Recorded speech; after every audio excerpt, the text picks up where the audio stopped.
Мына ушул аптанын этегинде Кыргызстан апрелдеги окуяларды эскерет да, апрель окуяларын эскерет. Анан ошол учурда Бакиевдик бийликке каршы чыккан себептердин арасында сиздин камалышыңыздагы чоң бир элдин кыжырын кайнаткан бир түрткү болуп берди да. Ошол апрель окуялары учурунда сиз каерде болдуңуз? 6-7 апрелде мына аянттагы окуялар менен кантип кабардар болуп турдуңуз? 6 апрелде мен абакта болгом. Ал жерде дагы телевизор болуп, ошо телевизорду биз карап отурганбыз.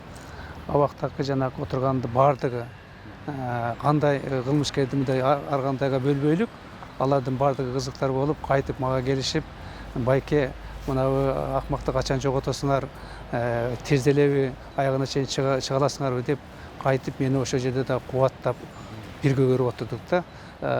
Менде телефон бар эле, айтып калышты, ак үйдөн абдан эме чоң атуу болуп атат. Ошону бир мына жана танканын же ВМПнын пулемети болсо ошону менен жок кылыш керек деген мага телефон чалышты. Чалгандан кийин мен телефонду алып туруп балдардын мына Кой Таштагы аскер бөлүгүнүн чалып балдарга бир ВМПны даярлагылагын, элди атып атат экен, тезирээк барасыңар дагы ошол жерге жана көрсөткөнүн ошону жок кылганга баргыла дегендей мындай буйрук деп койсок буйрук болобу, сураныч болобу айтсам алар макул дешип даярлашты. Тилекке каршы уже басып алышты жана жигиттерибиз басып алгандан кийин мени Азимбектер келип чыгарганда жолдо келатып команда бердим, атпай анда болду. Ак үйдү басып алыптыр, токтотулагын деп. Мына ошондой кырдаалда уже басып алгандан кийин түнү менен келип биз СИЗО номер келдик дагы, Бүлөкбаевдарды чыгардык, Азимбектер менен кошуп. Анан ошол баары чыккандан кийин эл менен тосуп алышты. Ошодон кийин кайтып форумга барсак, убактылуу өкмөттүн мүчөлөрү кийин анда мен билген эмесмин убактылуу. Анан биздин баягы мурунку оппозициялык лидерлерибиз отурушкан экен.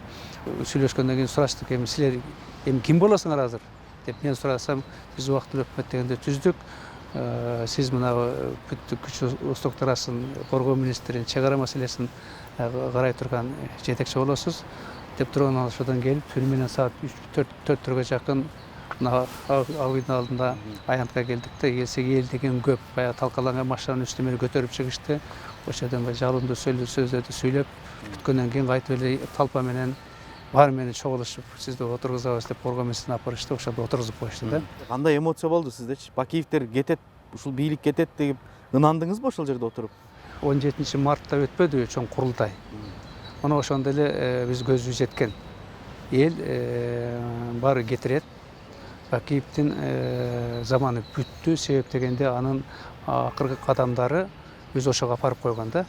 Эми эсептеп көрсөңөр, журналисттердин Алматыда билесиңер ыргытылышы, өнүмү, сабалышы, анан бул жерде Садыркуловдун Слипченко менен кошулуп туруп өрттөлүшү, бардык жана региондордогу өздөрүнүн тенебой мэр, тенебой губернатор деп бийликти алып алышы, өзүнүн жеке баласы Максим болсо бул жердеги бардык министрлерди, финансы, каржы маселелерин колго алганы, Жаныш болсо күч устуктасын, эми бул болбой калган болчу да.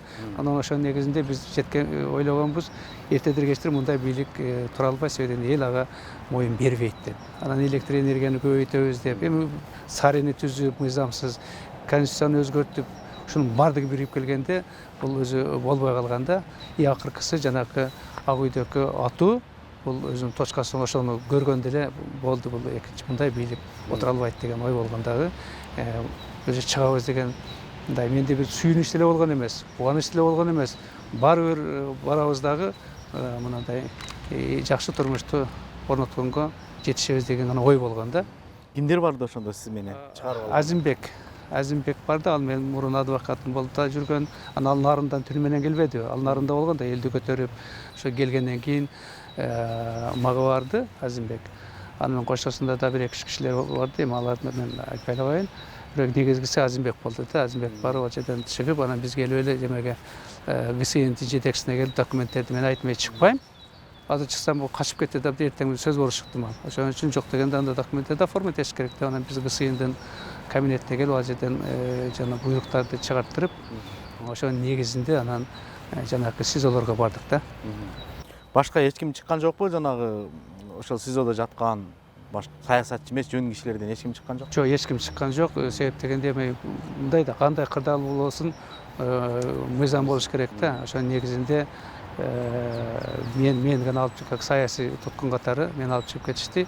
Анда дагы убактылуу жанагы үй бүлөсүнө байланыштуу мындай деп туруп 2 күнгө жаздырып, бардыгы ошо мыйзам негизинде болсун деп. Анан кийин мен сотко берип кайрылдым. Сот толугу менен кайтып акталды да, ошентип толук акталдык. Анан мына ушул 2005-жылдагы март окуяларында Бакиевдер менен чогуу эле үзөңгүлөш болуп келдиңиздер да бийликкечи. Ошондо дагы элдик толкундоолор арты мененчи. Анан жана сиздин сот учурунда генералдык наамыңызды сотко берип Бакиевдерге алып барып беришин деп бергениңиз көптүн эсинде калды. Ошондо залда дуулай түшкөн, бул мамлекет берген, бул Бакиевдер берген наам эмес деген сөздөр болбодубу эле залдачы? Ошончолук кырчылдашкан, тирешүүгө жеткенге эмне себеп болду эле Бакиевдер менен? Эми себептери өтө көп. Себеп дегенде Бакиевдин президент болушунун эгерде ошол 3-4 киши болсо, ошону алып чыккан, кулагынан тартып алып келген, ошонун бирөө мен болгом. Себеп дегенде жана өкмөттү башчы болгондо жана Аксы окуясы аркылуу бул аны кетиришпедиби? Кеткенде Абсамат Масалович Раматалык биздин агабыз, биз аны таазим кылган жетекчи, абдан урматтаган, бизге мындай көп нерсени айтып жүргөн агабыз менен биз чогуу бир команда болуп калганбыз да.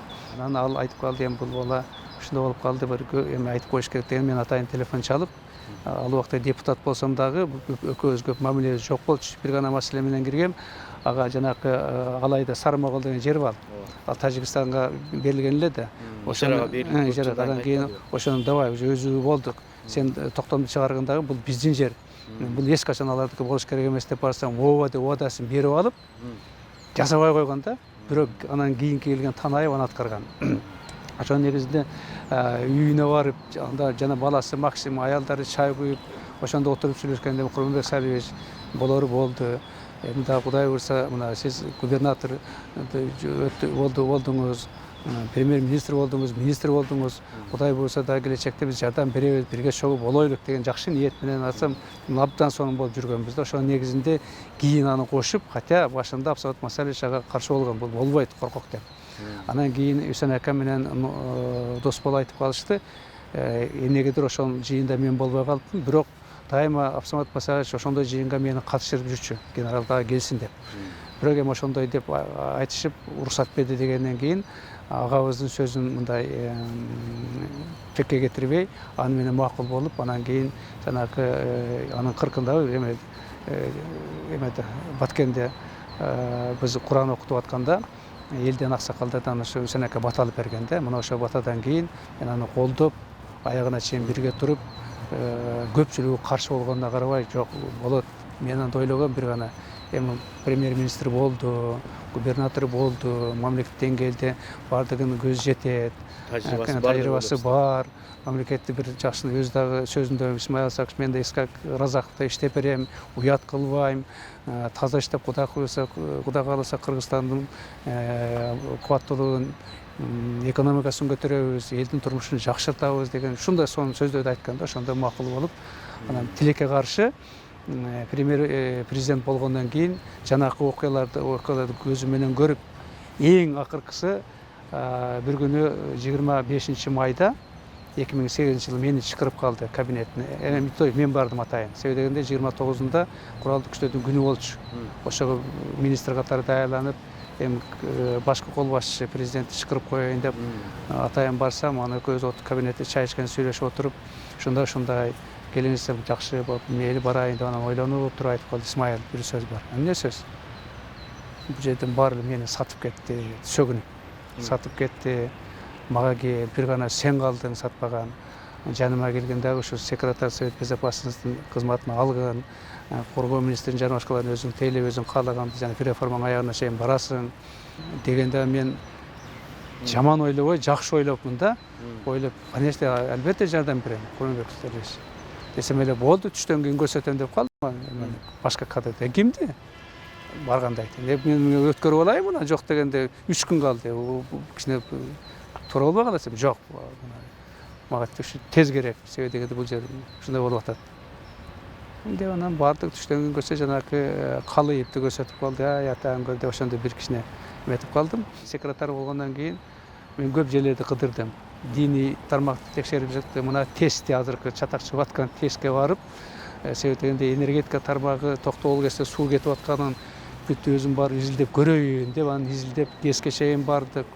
Муну да көрүп, бул жерде да канча мынча жанагы армейский терминмен айтканда водный берип, мынаны токтоп калсаң не кыласың, мынаны жоголсоң не болосуң деп булар да мындай тренировка кылдырып, анан ошонун баарын иликтеп алганда ширшоп болчу. Аны да чакырып сүйлөшүп, бааларын эмне үчүн ушундай көтөргөнгө кетип аткансыңар деген иликтеп көрсөк, эми чын айтканда ушундай коррупция жерде бир жолу мындай тегерегин шымалышып, тамырлашып кеткен экен да. Анан ошонун баарын энергия тармагынан барып келип айтып, көбүнесе ушундай экен. Совет Безопасности жыйынында карайлык, муну эметейлик, биз убада менен келдик элек десе, анан ойлонуп туруп айтып калды, Исмаил, документиңди таштап койчу деп. Анан хорошо таштап, кийин дагы кирип, мен планга түзүп алгам, жана совет жыйындын планына түзүп, колду коюң ушунда карайлык, мен тайланып атам десем, материалдар сизге да бердим эле десем карап, Исмаил муну карабагын, кереги жок, өкмөт өзү иш экен, биз кийлигишпей эле коелук. Как это кийлигишпей? Бул безопасность коркунуч келтирип атат. Көбүнесе болбойт. Биз точканы коелук, элге эмне деп убада келдик эле? Жок болбойт. Өкмөт өзү карасын. Мен ошондо чоң бир эме болгом да, ичимен эме кеткен. Анан кийин дагы ГАИ тармагындагы коррупцияларды көрүп бир жолу аялым экөө жолго туруп, үйдүн жанына чыгып пост бар эле. Ошо посттун жанына мындай турсак, башчылар токтотуп туруп машинага отурушат, барышат экен дагы. Жанагы секин берип коюшат да. Бергенден кийин тигилер карамыш болуп туруп, жана мен ичине кайтып өзү документтерин берет, бирок акчаны алат. Анан отуруп секин басып барып, гражданский менен кийинип алдым эле. Барсак, машинанын ичинде акчалар. Ай жигиттер, эмне кылып атасыңар? Уят эмеспи? Анан мени тааный калышып, кызарып деп, жок, ушундай биз эч нерсе кылган жокпуз. Анан эми аларды жазалаган менен иш чечилбейт да. Анан Кангентиевди чакырып, министрди, ушундай экен, иним, давай муну реформа кылмасак болбойт. Онон көрөк биз мындай кылайлык, ГАИге банктан счет ачайлык. Азыр мыйзамды таялагычы указ менен таялайлык ошо предварительный реформага. Анан кийин определенный проценти 15%-инби, 20%-инби, 25%-инби аны талкуулап туруп, ошол банкка автоматтык түрдө түшкөндөй кылайлык. 2 ай, 3 ай, 6 ай иштегенден кийин бир дагы ай албай калат. Себеп дегенде канчалык көп ошондой штрафты берсе, өзүнүн эмеде кассада акчасы көбөйөт. Бул абдан туура болот. Бюджетке дагы көп акча түшөт. Анан кийин өзү тазалана баштайт. Бирин-бирин уже закладывать эте баштайт десем, ал дагы макул болгон. Анан Бакиевке келип ушуну айтып десем, ал дагы макул болду. Бул балдан таярлагыла. Анан бир күнү мен документтерди таярлап, понедельник болчу, кабинетине келип жыйын ар бир биринчи күнү жыйын өткөрчү аппарат менен. Мен да келип отуруп калсам, аппараттын жаш балдар кийинилет. Айтып калды, Исмаил Сакач, эмнеге кийлигишип атасың? МВДнын ишин. Эмнеге кийлигишип атам? Десем, вот сен ушундай жана ГАИ маселеси боюнча. Сиз мени чечпедик беле? Кангентиев макул болбодубу? Мен уже проект указ даярдап келдим. Жок, МВД өзү чечсин. Болбой койду. Анан кийин баласы жөнүндө мынандай документтер түштү. Алып келип беришти, жанагы антикоррупционный агент бар беле, бар эмес беле? Садыр Жапаров ошондо жаңыдан шайланган болчу, бирок ошонун алдында Чүй областтык жетекчи мага документтерди алып келип берди да. Кайдан келген документтер эле? Мына Кыргызстандын ичинде элеби? Антикоррупциондук кызмат службанын Чүй эмесиндеги мага документтерди алып келип берди. Кандай алар акча жасап аткандарын, эми көп. Анын алдында Камилованын маселеси менен Адахан мага кайрылып, Үсөн аканын жана Даназыкта. Анын Үсөн ака айтып калды, мен буга кийлигишпейм, Исмаил, сен кеңешчисиң, сен эме, офис кеңешчиси, сен өзүң айттың. Анан ошолор чогултуп кирсем, анан бир күнү кечкурун кабыл албай коюп, Камила дегенде. Көбүсү менин ошондо сөздөрүм жазылып атса керек да. Ошону билип алып туруп, атайын кабыл албай, экинчи күнү гана кабыл алды. Анан кирип ошолорду айтып, ушундай экен, балаңызды тыйышыңыз керек экен, мынандай материалдар бар экен, же муну ачыкка чыгарыш керек, же муну жалган экенин бул өзү мындай далилдеп бериш керек. Токтотсок болбойт. Эл арасында жана балдар берки инилери жөнүндө түштүү материалдар, Тенебой жана губернатор эмне кылып атканын, Тенебой мэри эмне кылып атканын, ана ошонун баарын айтып турсам,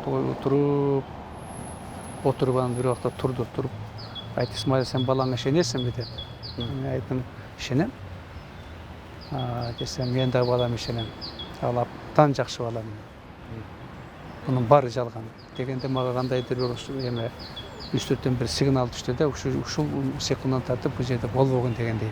Анан кийин дос Нурулуга келдим, ал өз секретарь эле да, болбой калды. Кет сен дагы. Десем, жок Исмаил Сакчы, мен кетпейм. Себептен мени ушундай деңгээлде кийин жеткенде туура болбой калат. Сиз анда кете бересиз. Мен келип, мен арызды жазып туруп, публично ички саясатыңа жана башкаларыңа каршымын, туура эмес деп туруп арызды жазып, публично жарыкка чыгып туруп басып кеттим да. Ошол ойдон кирген жокмун. Мына ушунун баардыгы ошондо жанакыдай себептегенде мурунку айткан сөздөрү өзүнүн убада бергени биздин жанакы ага чейинки жүргөндөгүнүн баардыгы мындай туура эмес чыкты да. Анан башка жака кетип атканда жанакылардын өлүмдөрү кетпедиби? Ошодон кийин кой. Ошо сиз арыз жазып кеткенден кийин анан козголот кылмыш иши. Да, арыз жазып кетип, мен жанакы анда оппозиция эки түрдүү болгон.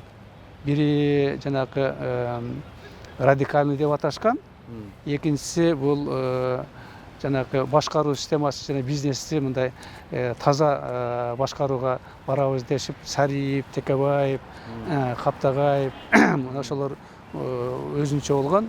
Радикальный деп Азимбек Бекназаров, Топчука Тургуналиев, Бектур Асановдор командалары эки баш болушканда Бекназаровдор айткан, муну бир гана жол революциялык жол менен гана кетириш керек, анан кетпейт деп. Атегилер болсо жок, биз мындай башкача жол менен мыйзам негизинде деп дегенде ошондой каршы турган. Анан мен жанакыдай кеткенден кийин экөөнү бириктиргенге аракет кылып, бириктиргенге жетиштим. Эки тарап менен сүйлөшүп, биздин максат эмне? Мына Бакиевди кетиришпи? Кетириш. Сенин максатың да ошобу? Анан ошентип жүрсөк кантип аны күч болобуз? Давай аны биригейлик, ошондо биз күч болобуз деп туруп 24 декабрда 2008 жылы мына Достук мейманканасынын жана кичинекей залында биз 5 партия 7 кыймылбы ошондой колду коюп, бириккен элдик кыймыл деп түзүп, бектеп анан ошо аттандык да. Аттангандан кийин 2-3 күндөн кийин жанагы агым гезитесине статья чыкты. Генерал Исаков армияны талкалаган, жана техникаларды саткан, президентке умтулуп калды деп. Анан ошодон кийин 2-3 күн өткөндөн кийин башкы прокуратурадан жанагы басма сөз катчысы аркылуу мен окуп калдым, ошо мага иш козголгондугун. Мына ошодон баштап козголду да. Анан кийин ошонун негизинде биз ошондой сезимдер күчөй баштап, жанагы сот процессинде дагы мага 8 жыл жана чинде да калып коебуз деген жанагы прокурорлордун суранычы болгон да соттон. Анан ошондо мен бергем дегенде ушуга менин генералдык чиним керек болсо, ушул эми жетпей калса, ала берсин деп туруп, соттун алдына келип таштап койгом да. Десем Азимбек барып туруп, мунун эч кандай тиешеси жок деп кайтып токтотуп койгон да. Мына ушул 2005, андан кийин 2010 элдик толкундоолор менен бийлик алмашып атпайбы 2 жолу? Ошонун баарында үзөңгүлөш болуп келип, анан кайра эле ыдырап кетип атканын себеби эмне? Ошол уран чакырыктар, ошондогу оппозициянын идеологиясы артта калып эле, кийин бийликке барганда ыдырап, арасы чачырап, кайра эле ошолор бири-бирине каршы болуп калган. Бул кыргыз саясатына мүнөздүү болуп калды да. Эмне бунун себеби? Себеп дегенде мен өзүм ойлойм да, биз бир конкреттүү гана маселенин негизинде биригип жүргөнбүз да. Ошол учурда мурункуда Акаевди кетириш керек, бул болбой калды деген саясат. себеп дегенде ар кандай ошо саясатчылардын өзүнүн идеологиясы, өзүнүн көз карашы, өздөрүнүн стратегиясы болчу да. Бирок ошолордун көпчүлүгү бирикпегендиктен бир гана нерсенин тегерегинде бирге баштаганбыз да. Бул Акаевди кетирип, мурунку Акаевда, экинчисинде мына Бакиевде болуп калды да. Эгерде ошондой бир команда болуп, анан өзүңүн программаңды иштеп чыгып, не только кетирүү, бирок ушунун аягына чейин деген бул бир гана 2010-жылы ошого убактылуу өкмөттө гана мындай мүнөздөмө болуп калат да ошолоргачы. Парламент башкарып өтөбүз. Да, ошо өтөбүз, бир бул эмес. Экинчи мындай реформаны жасайбыз, конституцияны өзгөртүп, парламентти башкарууга берип, бийликти өткөрүп беребиз. 3 нерсенин тегерегинде биз мынаны кетиребиз. Парламентти башкарууга барабыз, өзгөртүп туруп, анан кийин бийликти башкаларга өткөрүп беребиз деген ошонун негизинде биригип, мына ошого жетиштик да. Ушул эки толкундоолордо тең ыңкылап деп коебузбу. Мурдагы Аскар Акаев деле айтып жүрөт, сырттан кегилиш болду депчи. Сырткы өлкөлөрдөн кегилиш болду депчи. 2010-до ошондой кегилишүү болдубу, болгон жокпу? Кадыресе киришип алар таасирдүү болгон жок. Мына революцияга себеп дегенде өзүңөр билесиңер, мына аянтта отурганда бир сырттан эч ким кирген жок. Эми сырттан мүмкүн ошо Бакиевдер эле жардам бербесе, ошол биздин балдарды мындай аттырганга, жана башка кылганга бир. Бирок элге жалпы апайса сырттан андай жардам мындай болгон жок. Кегилиш бирок 10-жылкы окуяда бул болду да. 10-жылкы жанагы бизди жок кылабыз, ошонун негизинде убактылуу өкмөттүндө жок кылабыз деген максаттарда болгон да. Булар уже башка тарапта карап атышат, демократический өлкө курабыз деп атышат дегендей максат менен болгон да. Бул эми азыр айткан туура болбой калат, бирок ал болгон. Бирок 10-жылы элдик революцияда бул нукура биздин кыргыздын баатырлары, жаш жигиттерибиз гана жасады. Мына өзүңөр көрдүңөр. Площадьта куралы жок жүрүп, анан куралды тартып алышып, айласа эткенде кайтып акбар беришип отуруп, Бакиев Жалал-Абадка качып кетпеди. Качып кеткенден кийин ал Ошко барды. Ошто алда түндүк түштүк менен бөлөм деген аракет кылды да. Ошко барганда, Ошто эмне менин жактоочуларым, азыркы президент Сооронбай Жээнбековдун жактоочулары, Караболчо менен Алайдын келген биздин жактоочулар Оштон кууп чыгып, мына ошодон иш бүтпөдү. Ошодон кийин жана президенттер Ороз Исаковдон суранып, кой муну чыгарыш керек, чыгарууга жардам бер, эме кармабалга деп, анан кийин бул өзү чечим кылып алат. Мейли, мен өзүм, биз баарыбыз каршы болгонбуз да, десек эми Ороз Исаков айтты, мен өзүм жеке моюнга алам деп. Биз анан бул абдан туура чечим болгон экен. Биз анда чын айтканда каршы болгон деп, муну жазага тартабыз, кармайлык, баарына жооп берсин деген жоску турганбыз. Тилекке каршы эми убакыт баарын неметет экен деп, биз анан туура эле ошондой чечим кабыл алган экен. Азыр ошону далили болуп атат да, себептен өлтүрүп койгондо андан кийин мүмкүн чатак болуп көргөн экен. Мына ушул апрель окуяларынан кийин Кыргызстандын мындай тарыхында кала турган көп мындай кайгылуу окуялар болуп кетти. Анын бири июнь окуялары да. Эми бул өзүнчө чоң тема да, бирок мен сизден сурайын дегеним, ошондой кырдаалдарда убактылуу өкмөттүн мүчөлөрү өзүн кандай алып жүрүп атты? Жыйындар кандай өтүп атты? Ыйлап жиберген же бир калдастап калган үзөңгүлөштөрүңүз болдубу? Ошондой кырдаалдарда. Андай болгон жок. Кайрадан биз мындай чыңалып, биригүү сезимдер күчтүү болду да. Себеп дегенде ушундай кан менен келип, эми биз өзүбүз барып басып алган жокпуз. Баарыбыз камалып отурганбыз, чын айткандачы. Эми көптөрү азыр туура эмес мындай нукка бурганга аракет жасап атпайбы? Баарыбыз түрмөдөн ошол жигиттерибиз чыгарды бизди. Алгандан кийин чыктык да. Анан чыгып келгенден кийин жанагы Бакиев качып кеткенде биз бийликти бирөө алыш керек болчу да. Мындай тартипке салып, жакшылыкка, багытка апарганга жардам бериш керек болчу. Ошондон убактылуу деп туруп, убактылуу өкмөттү жана түзүп, биз моюнга алганбыз да. Алып туруп, жана ишибизде ошондой отурганда кырдаал абдан кийинки 10-июндагы чыккан майдагы окуялардын баарында биз эч мындай өзүбүздү жоготпой, наоборот, чыңалуу сезимдерибиз күчтүү болгон. Бирок кээ бир жыйындарда биз Роза Исаковнага ушунча катуу айтып, аны эми ыйлаганга барган жок.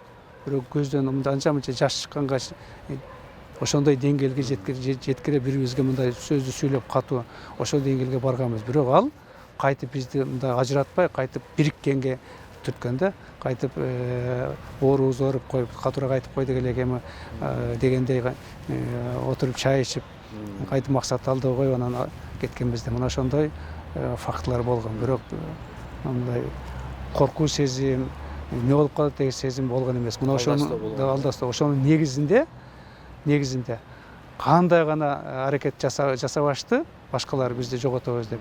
Биз ошого мындай туруктуу туруп, алдыга койгон максаттын аягына чейин чыгып, бийликти өткөрүп бергенге жетиштик да. Бул өтө чоң өзүнчө бир мындай мен айтсам эмне болот? Өзүнчө бул дагы кайраттуулук, өзүнчө ишмердүүлүк деп айтсак болот да. Эми убактылуу өкмөттүн дүйнөдөгү тажрыйбаларын биз да окуп чыктык да. Мындай кыргыздын тарыхындай тарыхтар болгон эмес экен да. Чын айтканда кыска мөөнөттүн ичинде ушундай эки улуттун элдери да кагышып атканда ошого бир жактан президенттин ватандаштары, президенттин жактоочулары, ала дагы каршы учурда эки жактын каршы чыккандар ушулардын чогулуп келгендеги жаңжалды мындай аз мөөнөттө токтотуп, кайтып элдин биримдигин күчөтүп, референдум өткөрүп, бийликти өткөрүп берген бул өзүнчө феномен болуп атат да, өзүнчө бир. Мына сиз ынтымак, биримдикте болгонбуз деп жакшы айтып атасыз да, бирок кийин ар кандай пикирлерди айтышты да. Мисалы бирөөсү өзүнүн ордунун көкөлөтүп көбүрөөк ыңкалапты, мен ишке ашыргам дегендей да сөздөр айтылып кетпедиби? Эми ал кийин болду да. Кийин башында ынтымакта эле иштешкен. Башында бар ынтымакта. Бирок дагы бир нерсени айтып коюш керек. Бул жерде бизге көп учурда Атамбаев катышкан эмес. Көп жыйындарда бул болгон эмес. Бул өзүнчө жүргөндө мындай четтелип өзүнчө болуп, кээ бир жыйындарга катышпай, келбей, жок болуп биз ага көңүл деле бурган эмеспиз. Андай каякта себеп дегенде ар бирибиздин алдыбызда өзүнчө чоң жумуш турган да. Биз ошону эптеп жакшы деңгээлде аткарайлык, ошону тынчтыкты орнотойлук деп мен түштүк өрөгөндө жүрдүм. Ошону менен бирге коргоо министри ага чейин кыскартышып, талкалап бир жолу болбогонун параллельно жанагы тынчтык алып келүү менен бирге коргоо министрдин дагы күчтөрүн көбөйтүп, жаңыдан немелерди түзүп, Ошко көп техникаларды ага чейин ташып, ошону сезген адамдармын. Ошентип жүрдүк да, анан каяктагы убакыт болот. Бирок эми кийин ар кимиз ошондой экен да, кээ бирлери өзүн көрсөткүсү келет экен, бирөө көп иштедим дейт экен, бирөө башкача айтат экен. Бирок кандай болбосун, бул ошо биздин убактылуу өкмөттүн басымдуу көпчүлүгүнүн эмгеги. Мына ошолор бирибизге ишенгендиктен, бирибизге мындай жакшы мамиле кылгандыктан, бирибизге мындай кайрымдуулук менен карагандыктан ушундай учурда келдик элек. Биз мындай ушундай кырдаалда урушуп кетсек туура болбой калат деп. Бирок жыйындарда ар ким өзүнүн позициясын талашып, жанагыдай кыйкырыктар көп болгондо, мынау туура эмес болуп калды, мынаны туура эмес коюп койдуңар, мындан уруксаты жок, кантип болсун, бул андай болбойт эле деген ал ички сөзүбүз. Бирок жалпы тышкысы ошондой болгондо, эми кийин Маанай бар жалпы. Бирок кийин жаза берет да, мен жасадым тиги, бирок эл деген эл да, ал билет да кимдин эмгеги кандай экенин. Анан мен дей берсең эле мен болбойт да.